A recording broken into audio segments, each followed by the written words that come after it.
Welcome back to the thrilling crime-solving journey of Xu Qi'an in the Nightwatcher.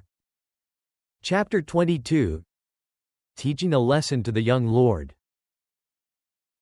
A tempest of fury surged within Xu Qi'an.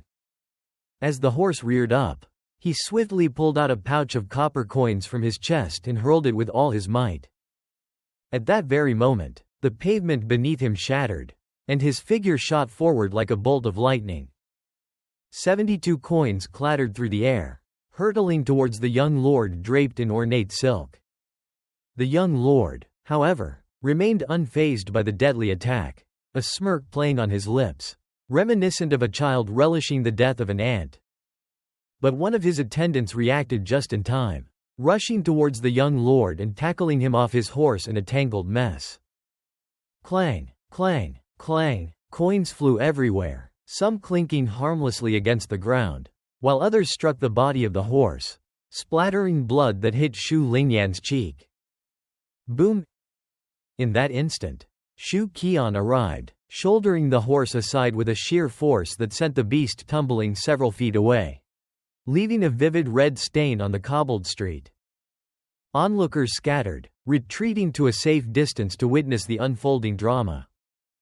Xu Qi'an quickly enveloped the little girl in a protective embrace, his voice soothing as he assessed her shaken expression. "Don't be afraid. Big brother is here." The little girl, her face pinched, finally snapped out of her stupor and began to cry. The group of attendants had abandoned Xu Lingyue, rushing back to protect their young lord. Seizing the opportunity, Xu Qi'an whispered to Xu Lingyue, "Take her to the county office of Chang'an, pound the drum, and tell them I sent you. Then have Chief Wang fetch my uncle at the Zhao household on Wanglin Street. Hurry." Xu Lingyue met his gaze with a deep look, then swiftly took the little girl and departed. "You dare harm my horse?" the young lord of noble birth shouted, shoving his attendants aside and ordering them to surround Xu Qi'an. "I might also want to harm you." Xu Qi'an seethed internally. That was a precious steed Cloud and Snow, a mount as rare as gold, reserved for only the highest-ranking officers in the military. He had lived alongside his uncle, Xu Pingzi, who hailed from the military, and he knew the rank of that horse instantly. In modern terms, it equated to a luxury sports car. To ride such a beast meant the young lord was among the elite of the capital, scion of a powerful family, where mere wealth meant nothing without status. Aside from the fine steed, the young lord's lavish blue brocade adorned with intricate purple embroidery, his jade belt engraved with floral patterns, and a variety of trinkets attesting to his high-born status served as blatant identifiers of his noble lineage. "I am Xu Qi'an, nephew of the Imperial Guard Xu Pingzi. Might I ask where I have wronged you, young lord?" Xu Qi'an said, clasping his hands in a polite greeting, trying to keep his boiling anger in check. "In my attempt to defend my sister, I accidentally caused the death of your noble steed. I assure you, I will make amends." The cause of their clash was painfully clear to Xu Qi'an. The young lord had likely been smitten by Xu Lingyu's striking beauty and sought to toy with her, perhaps intending to take her away against her will.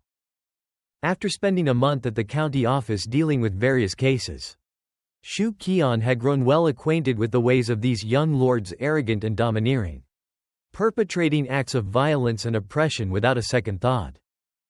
Stealing women from the common folk was a frequent occurrence, and slaying innocents was not uncommon either. Cleaning up the aftermath was merely a matter of intimidation and manipulation. If someone refused, well, they could say goodbye to a peaceful life. The higher their family's status, the more they could get away with it. Did the court really care about a few commoners' lives? In their eyes, bullying the lower class was more of a game than a crime. To defeat a member of a noble house, one had to be from another noble family. Xu Qi'an was fortunate enough to claim descent from the elite himself. Xu Pingzi, although a minor official, was still part of the bureaucratic hierarchy. He certainly wasn't some lowly commoner. Such connections gave Xu Qi'an a modicum of protection, as nobles treated fellow nobles with a degree of caution even if they were just as prone to tyranny. The young lord's face froze for a moment as he processed Xu Qi'an's words. Xu Pingzi, the one who squandered the treasury. Yes. Xu Qi'an exhaled, feeling a bit of relief.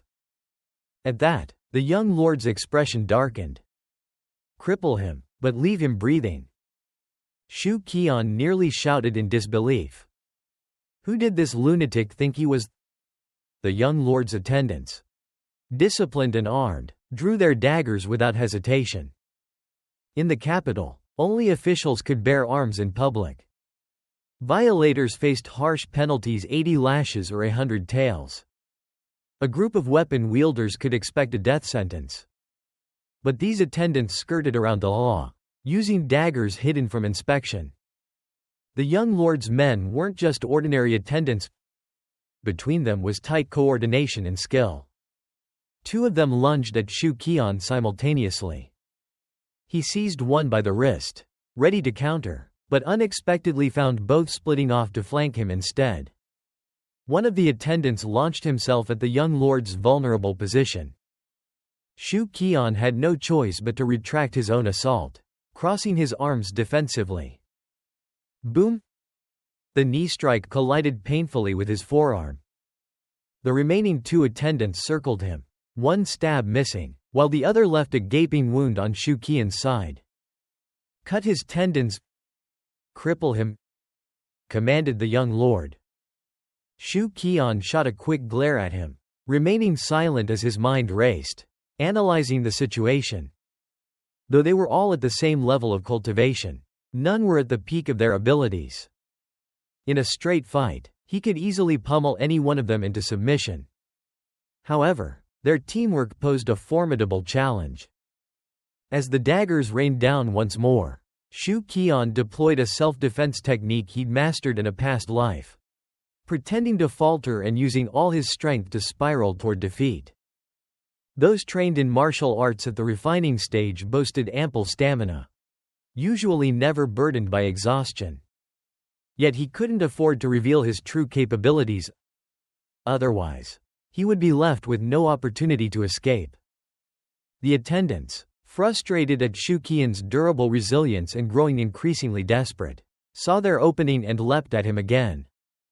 With one swift movement, the ground beneath Xu Qi'an cracked, and he shot forward, launching himself into the left attendant with a fierce impact that broke ribs and sent that man bleeding to the ground. They hadn't anticipated Xu Qi'an's hidden strength, and before they could respond, he burst through their ranks. But he didn't flee, he charged straight at the young lord, seizing him by the throat and landing a powerful fist to his abdomen, leaving the young lord dumbfounded. The noble's body curled like a shrimp, and he vomited a stream onto the cobblestones. Xu Qi'an delivered a few more solid punches, forcing the now crumpled young lord to clutch his belly and collapse. His fury began to subside in the wake of his triumph. He turned and bellowed at the attendants.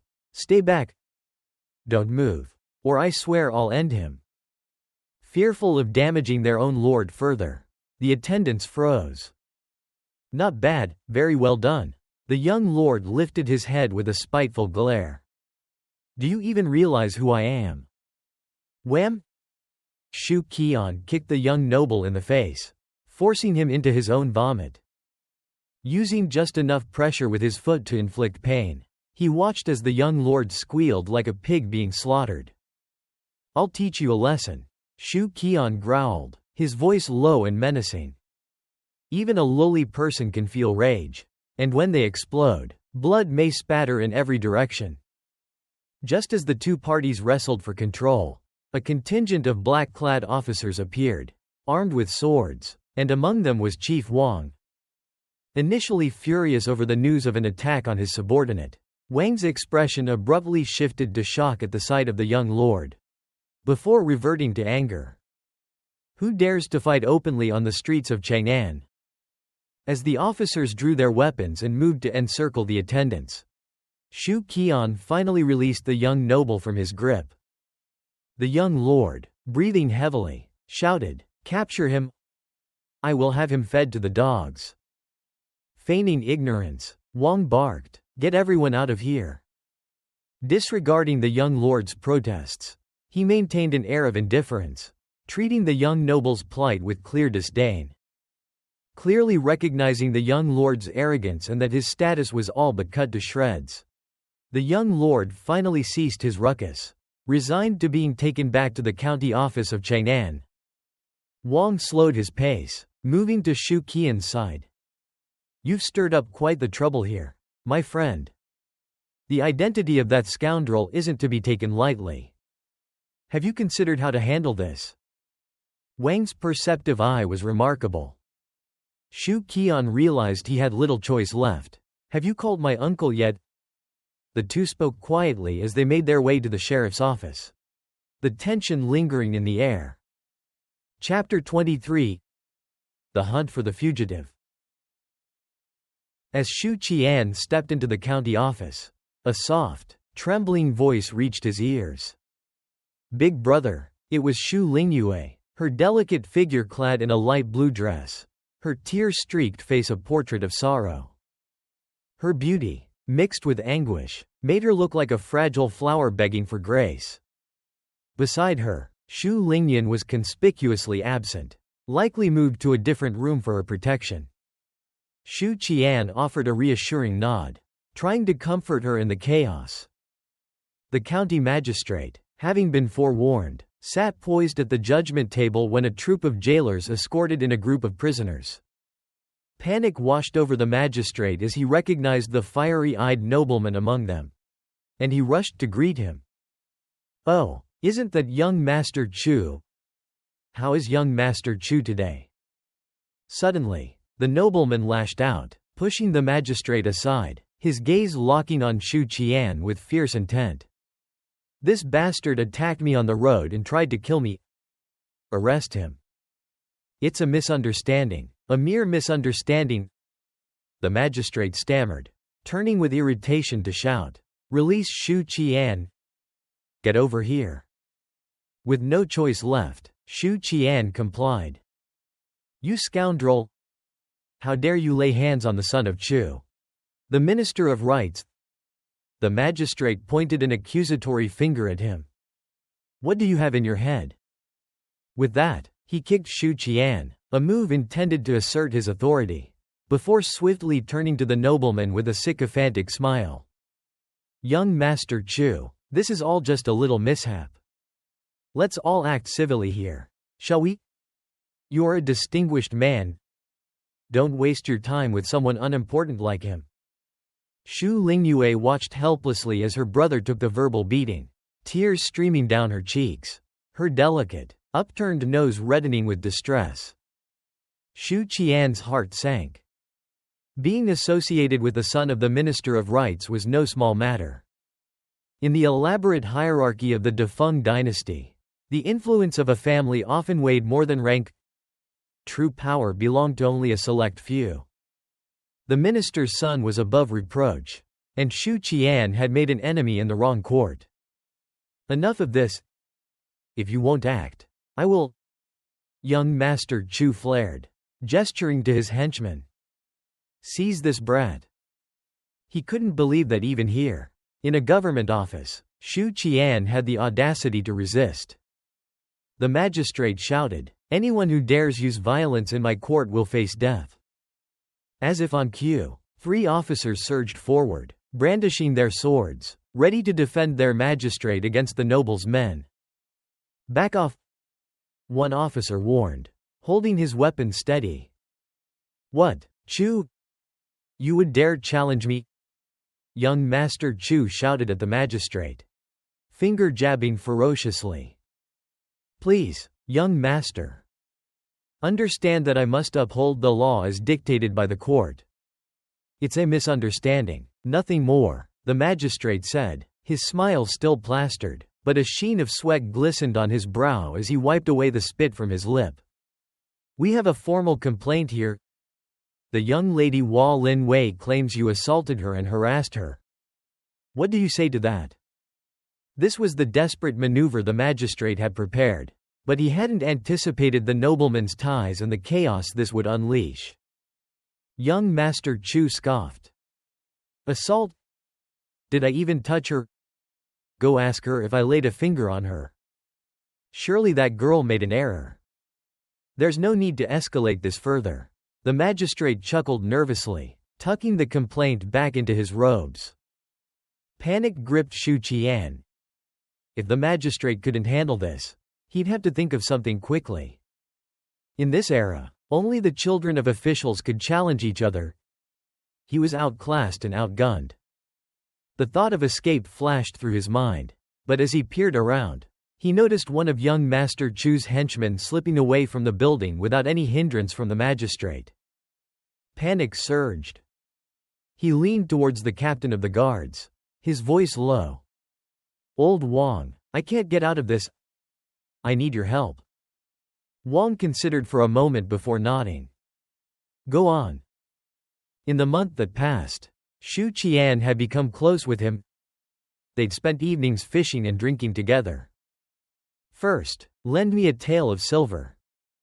Wang fished out a small piece, barely weighing up to a tael, and passed it to Xu Qi'an.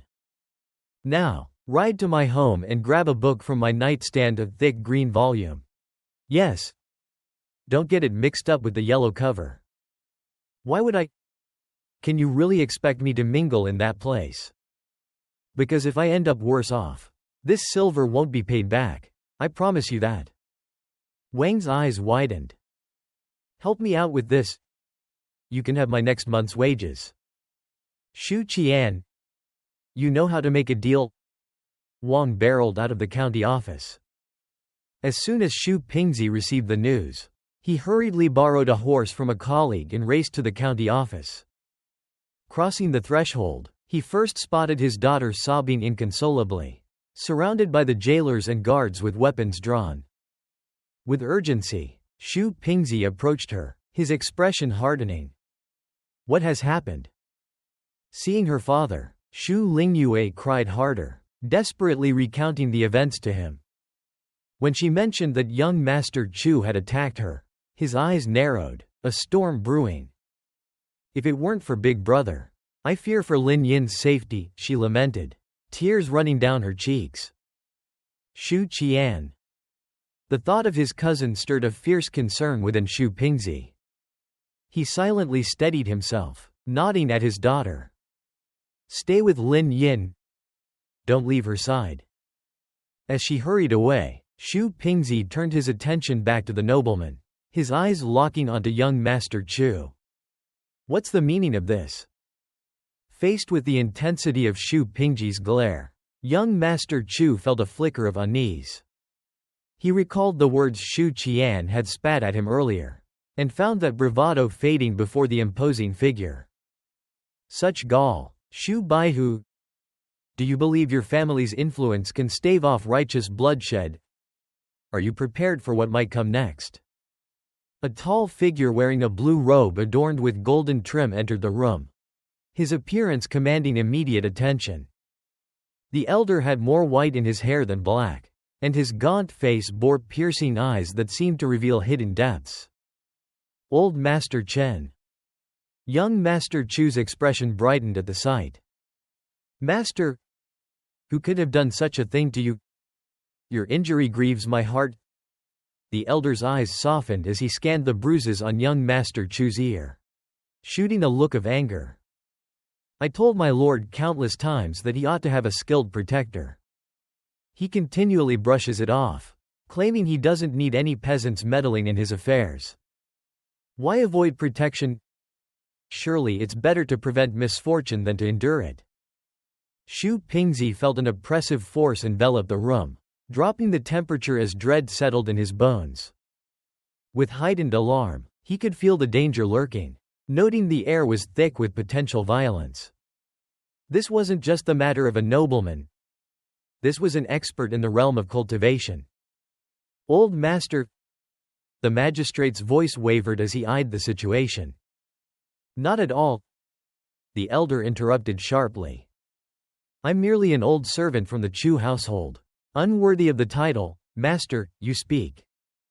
Old Master Chen, you could save all of us with your skill? The magistrate's sugary tone barely disguised his fear. The elder regarded them coolly. Let's remember that the greatness of the Chu family has never relied on fear. We've always stood by righteous actions. Shall we not follow the laws laid by the government? Just then, a thunderous ruckus echoed from beyond the doors, rattling everyone's focus. A contingent of armored soldiers marched in, led by an official cloaked in a green robe embroidered with a phoenix. His voice rang clear. The Bureau of Justice is here for the fugitive. Anyone uninvolved, step aside, interfere, and face the consequences. Well aware of the stakes, the official turned to young Master Chu, his smile masking urgent intent. Young Master, where is the fugitive? Arrest this scoundrel, Chu barked, pointing at Xu Qi'an. The official raised his hand. Seize him. The soldiers surged forward, shackles at the ready, intent on binding Xu Qi'an. Your Honor, what crime has he committed? Xu Pingzi interjected, anger sparking in his eyes. Whether he is guilty or not is certainly for me to determine. The official responded coolly. As the justice inspector, I must enforce the law without bias. Xu Pingzi opened his mouth to protest again but was halted by the magistrate's grip.